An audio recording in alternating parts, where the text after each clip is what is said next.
আসসালামু আলাইকুম। সংবাদে আপনাদের সবাইকে স্বাগত জানাচ্ছি। আমি ফিরোজ তোহা। শুরুতেই আরবে কেবলস সংবাদ শিরোনাম জানিয়ে দেব এই মুহূর্তে হাতে পাওয়া সর্বশেষ গুরুত্বপূর্ণ আপডেট বাংলা সংবাদ। শুরুতেই থাকছে আওয়ামী লীগের আমলে পাচার ২৮ লাখ কোটি টাকা।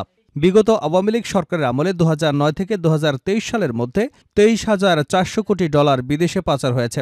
বর্তমান বাজার দরে প্রতি ডলার ১২০ টাকা হারে এর পরিমাণ দাঁড়ায় ২৮ লাখ কোটি টাকা।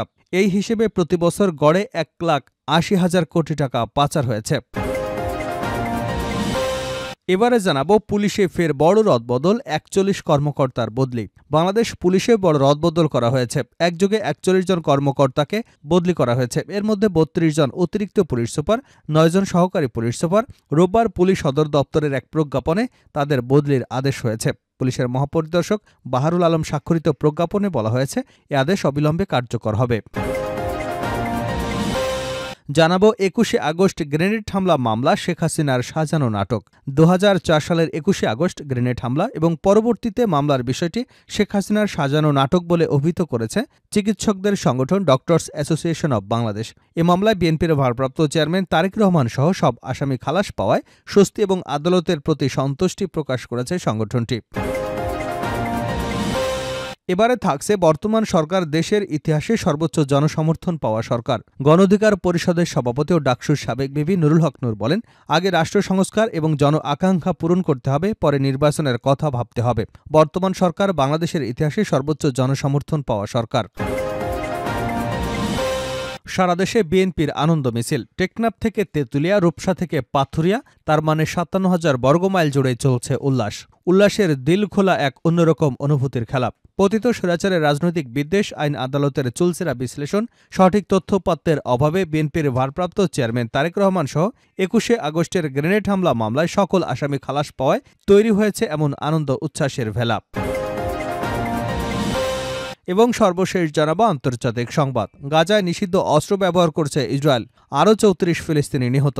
লেবাননের যুদ্ধবিরতি হলেও অবরুদ্ধ গাজায় ইসরায়েলি ধ্বংসযজ্ঞ অব্যাহত রয়েছে। বিভিন্ন স্থাপনা লক্ষ্য করে বিমান হামলা চালাচ্ছে দখলদার বাহিনী। শুরু থেকেই তাদের হামলা থেকে রেহাই পাচ্ছে না আবাসিক ভবনও। এতে নির্বিচারে মারা যাচ্ছে বেসামরিক নাগরিকরা। এতক্ষণ শিরোনাম শুনছিলেন, এবার বিস্তারিত। প্রিয় দর্শক, আপনি যদি এই চ্যানেলে নতুন হয়ে থাকেন, ভিডিওটি দেখতে দেখতে চ্যানেলটি সাবস্ক্রাইব করে আমাদের সঙ্গে থাকুন। আর এই ভিডিও সম্পর্কে আপনি আপনার মূল্যবান মতামতটি কমেন্ট বক্সে জানিয়ে দিন। আর হ্যাঁ প্রিয় দর্শক, জানিয়ে দিন ভিডিওটি কোথা থেকে দেখছেন। আওয়ামী লীগের আমলে পাচার ২৮ লাখ কোটি টাকা। বিগত আওয়ামী সরকারের আমলে ২০০৯ থেকে ২০২৩ সালের মধ্যে ২৩,৪০০ কোটি ডলার বিদেশে পাচার হয়েছে।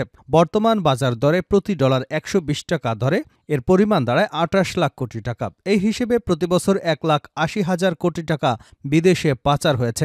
আওয়ামী সরকারের আমলে দুর্নীতিগ্রস্ত রাজনীতিবিদ, ব্যবসায়ী, আর্থিক খাতে রাঘব বোয়াল, আমলা এবং মধ্যস্বত্বভোগীরা এই পরিমাণ অর্থ বিদেশে পাচার করেছেন। রোববার অর্থনীতি নিয়ে তৈরি শ্বেতপত্র প্রতিবেদন প্রধান উপদেষ্টা ড মোহাম্মদ ইউনূসের কাছে হস্তান্তর করেছে শ্বেতপত্র প্রণয়ন কমিটি।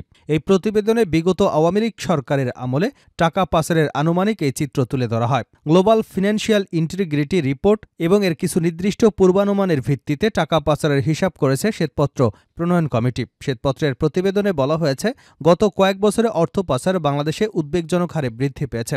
টাকা পাচারের বিষয়টিকে অর্থনীতিতে ক্ষতিকর টিউমার হিসেবে আখ্যায়িত করা হয়েছে। এতে বলা হয়েছে, বিগত সরকারের আমলে অর্থনীতি এবং সম্পদের বড় অংশ এই ক্ষতিকর টিউমার শুষে নেয়। শ্বেতপত্র প্রণয়ন কমিটি মনে করে, প্রতিবছর মোট দেশজ উৎপাদনের ৩.৪% পরিমাণ অর্থ পাচার হয়েছে। এছাড়া ২০২৩-২৪ অর্থ বছরে রপ্তানি আয় এবং প্রবাসী আয় থেকে যত অর্থ এসেছে তার ১/৫ পরিমাণ অর্থ এক বছরেই পাচার হয়। বিদেশি ঋণ এবং বিনিয়োগ হিসেবে যত অর্থ আসে তার দ্বিগুণ পরিমাণ অর্থ পাচার হয়। পুলিশে ফের বড় রদবদল, ৪১ কর্মকর্তার বদলি। বাংলাদেশের পুলিশে বড় রদবদল হয়েছে। একযোগে ৪১ জন কর্মকর্তাকে বদলি করা হয়েছে। এর মধ্যে ৩২ জন অতিরিক্ত পুলিশ সুপার, ৯ জন সহকারী পুলিশ সুপার। রোববার পুলিশের সদর দপ্তরের এক প্রজ্ঞাপনে তাদের বদলির আদেশ করা হয়েছে। পুলিশের মহাপরিদর্শক বাহারুল আলম স্বাক্ষরিত প্রজ্ঞাপনে বলা হয়েছে, এ আদেশ অবিলম্বে কার্যকর করা হবে। প্রজ্ঞাপনে এর আগে বদলি আদেশ হয়েছে এমন ৯ কর্মকর্তার বদলির আদেশ বাতিল করা হয়েছে। রোববার প্রকাশিত প্রজ্ঞাপন অনুযায়ী তারা কর্মস্থলে যোগদান করবেন। 21শে আগস্ট গ্রেনেড হামলা মামলা শেখ হাসিনার সাজানো নাটক। 2024 সালের 21শে আগস্ট গ্রেনেড হামলা এবং পরবর্তী মামলার বিষয়টি শেখ হাসিনার সাজানো নাটক বলে অভিহিত করেছেন চিকিৎসকদের সংগঠন ডক্টরস অ্যাসোসিয়েশন অব বাংলাদেশ ড্যাব।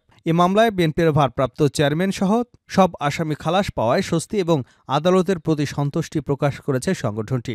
ড্যাবের সভাপতি অধ্যাপক ডাক্তার হারুন আল রশিদ, মহাসচিব ডাক্তার মোহাম্মদ আব্দুস সালাম রোববার এক বিবৃতিতে এসব কথা জানান। তারেক রহমান বলেন, তারেক রহমান সহ সব আসামিকে ন্যায় বিচার পেতে অনেক বড় কাঠখড় পোহাতে হয়েছে।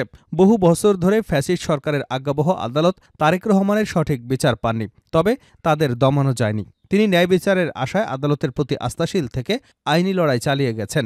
অবশেষে ছাত্র জনতার অভ্যুত্থানের মাধ্যমে স্বৈরাচারী হাসিনা পালিয়ে যাবার পর স্বাধীন আদালতে তিনি ন্যায় বিচার পেয়েছেন এবং 21শে আগস্ট গ্রেনেড হামলা মামলায় তারেক রহমান, সাবেক স্বরাষ্ট্র প্রতিমন্ত্রী লুৎফুজ্জামান বাবর সহ সব আসামি বেকসুর খালাস পেয়েছেন। নেত্রদ্বয় বলেন, এ রায়ে সত্যের জয় হয়েছে। জনগণের সম্মুখে উন্মোচিত এবং প্রমাণিত হয়েছে যে স্বৈরাচার আমলে তারেক রহমানের বিরুদ্ধে করা সকল মামলাই ছিল রাজনৈতিক প্রতিহিংসামূলক, মিথ্যা, বানোয়াট ও ভিত্তিহীন। ড্যাব নেত্রদ্বয় আরও বলেন, 21শে আগস্ট গ্রেনেড হামলা মামলা ছিল কুখ্যাত নাট্যকার শেখ হাসিনার সাজানো নাটক। এই হামলায় বিএনপির কোনো সম্পৃক্ততা ছিল না। তৎকালীন বিএনপি সরকারকে ফাঁসাতে অর্থাৎ চাপে ফেলতে এমন জঘন্য ষড়যন্ত্রমূলক নাটক সাজিয়ে কিছু মানুষকে হত্যা এবং আহত করেছিল স্বয়ং শেখ হাসিনা। প্রতিপক্ষকে ফাঁসাতে এমন বীভৎস এবং পৈশাচিক হত্যার ঘটনা হাসিনা ব্যতীত পৃথিবীর আর কেউ ঘটাতে পারেনি।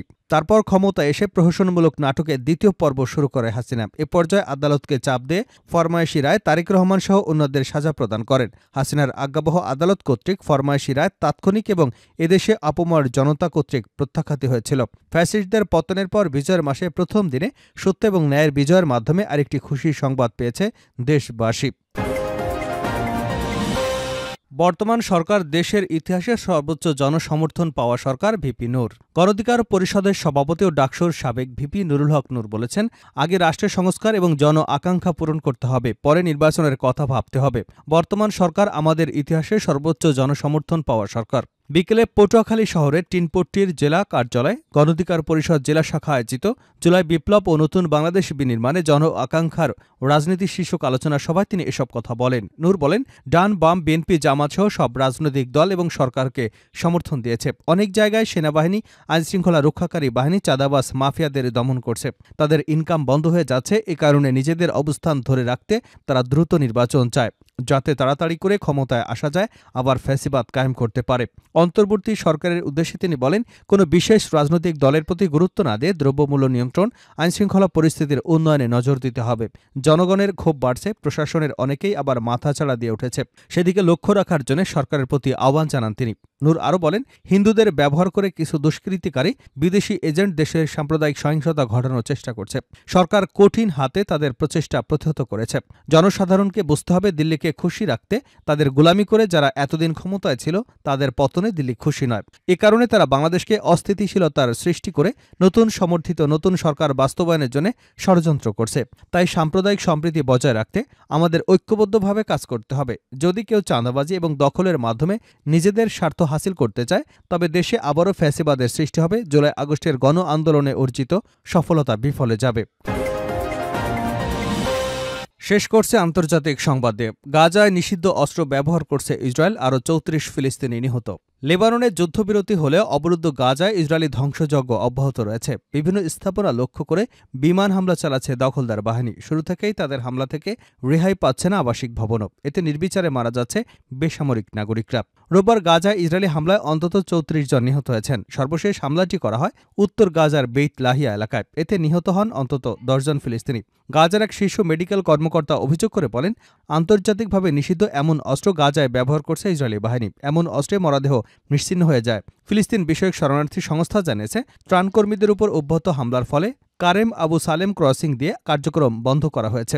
এর আগে শনিবার আরও অন্তত 100 ফিলিস্তিনি নিহত হয়েছেন। এর মধ্যে কেবল জাবালিয়া শরণার্থী শিবিরে চালানো হামলাতেই 40 জনের প্রাণহানি হয়েছে।